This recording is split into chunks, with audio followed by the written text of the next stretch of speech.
Hi everyone, I'm here with my friend Robert Spencer, and who better to discuss what Muslims say when we bring up what Islam teaches about jihad. So, we say, we say that Islam calls for offensive jihad in certain situations, defensive jihad in certain situations, that Islam ultimately calls for the violent subjugation of the world. We say things like that. We say that there are passages of the Quran which, when examined in context, they call for violence against unbelievers just for being unbelievers. We say these kinds of things, and Muslims respond. We debate them, and what do they say? They say that it's all defensive. Yes, the Quran allows for fighting, but it's only when the Muslims are attacked, and that when the non-Muslims sue for peace or lay down their arms, then the Muslims must also lay down their arms and allow for peace to be established.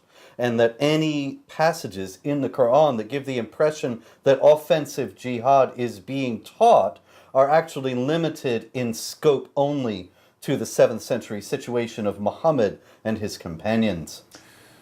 So, this is what they say. According to them, then, if non-Muslims in an area, in a Muslim-controlled area, especially under the control of Muhammad, if non-Muslims didn't want to fight, didn't want to have any problem with the Muslim community, all they would have to do is live peacefully.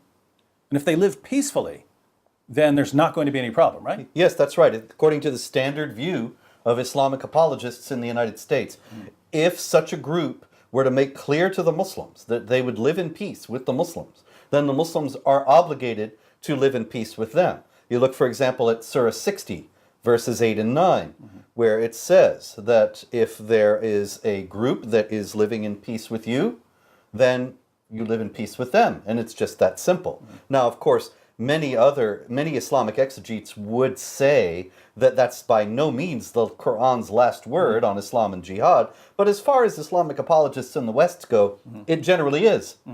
It's peace if the non-Muslims want peace. Okay, so imagine our surprise. Now, there are all kinds of passages we can go to. I'm actually picking this one because I normally don't mention it, right? Because I've got... Nor do I. Yeah, I've got standard verses that I go to that I'm going to keep repeating until they're in everyone's head. So this is like Surah 9, verse 29, Surah 9, verse 73, Surah 9, verse 123, Surah 48, verse 29, passages like that that people need to become familiar with. But I don't want to give the impression that those are the only relevant passages. So on this specific issue, there's an interesting passage in Surah 9 of the Quran. Let me read it. Talking about some people who were pretending to be Muslims. These were people during the time of Muhammad who were pretending to be Muslims because they lived in the Muslim community. They were surrounded by Muslims. And so they pretend to be Muslims because they're scared of Muslims. And if they had a place to run, they would run.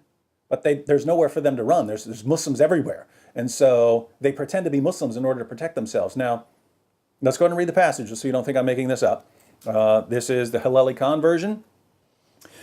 Chapter 9 of the Quran, verses 56 and 57. Important passage to think about. They swear by Allah that they are truly of you. So they're swearing to be Muslims, right? They're swearing, we're one of you, Muslims.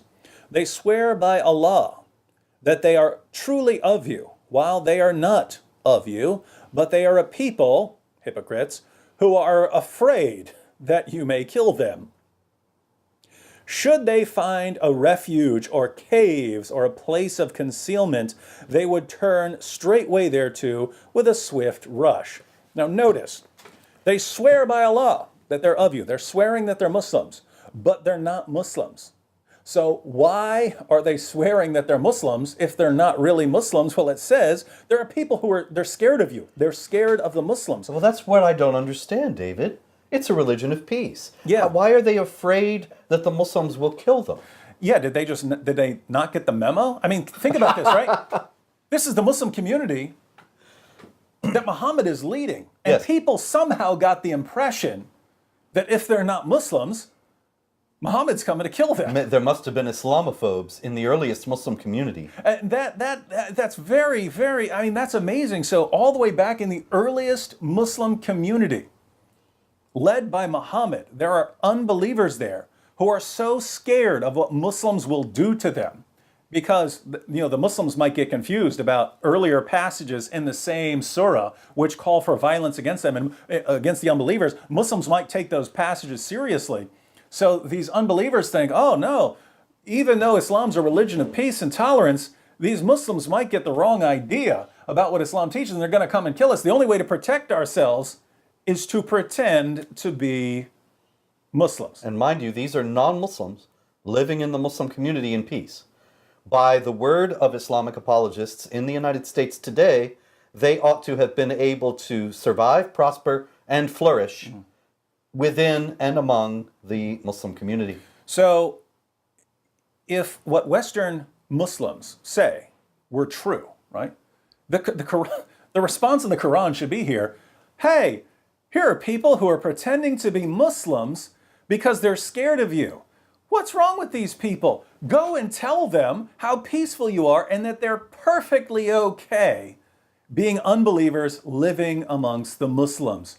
That's what the Quran would say, but it doesn't say that. It just takes it for granted that people are running around pretending to be Muslims because they're terrified of the Muslim community. And David, what does the Quran say at chapter 4, verse 89 about Muslims who join the community, non-Muslims who join the community, become Muslims, and then decide really it's not for them and leave? They wish that you reject faith as they have rejected faith, and thus that you all become equal like one another. So take not awliya, that's sort of friends and so on. Liege lords, protectors, those who take care of you and help you and protect your interests. So take not awliya from them till they emigrate in the way of Allah That to is, Muhammad. to come to join the Muslim community. But if they turn back from Islam, take hold of them and kill them wherever you find them, and take neither awliya nor helpers from them. So once again, we see that actually those people to whom the Quran refers, who are living among the Muslims and afraid that they will kill them, so they're pretending to be Muslims, have a very good reason to be afraid. Because if they were to announce their unbelief and leave the community, the Muslims have an obligation before Allah to hunt them down and kill them wherever they find them.